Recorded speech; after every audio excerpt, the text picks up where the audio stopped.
PTV, Telebisyon ng Bayan. Magandang tanghali, nagbabalik ang PTV Newsbreak. 8 kababaihan ang nanguna sa top 10 ng PMA Class of 2017, habang 63 naman ang lahat ng kababaihang kasama sa PMA Class sa Lacnib.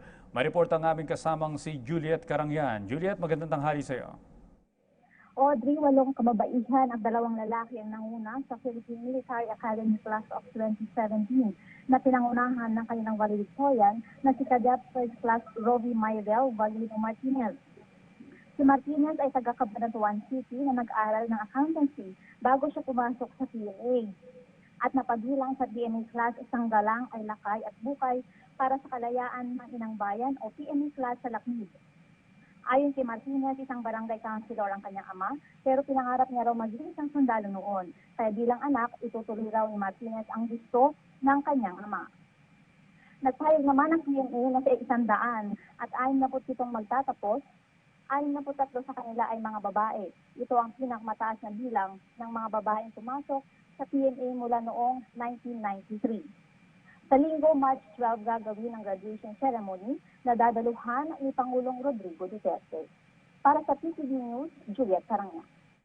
Maraming salamat, Juliet Carangyan. Samantala, nagsagawa na ng Rapid Damage Assessment and Needs Analysis o RDNA ang field units ng National Disaster Risk Reduction and Management Council o NDRRMC sa Surigao City matapos na tumama ang magnitude 5.9 na lindol.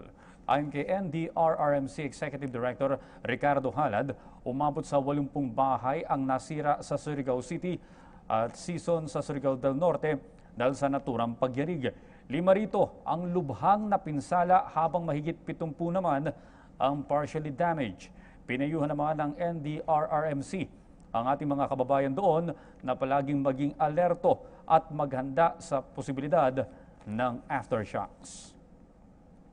At yan po naman ang aming mga nakalap na balita at impormasyon para sa PTV Newsbreak. Ako po si Audrey Goriseta.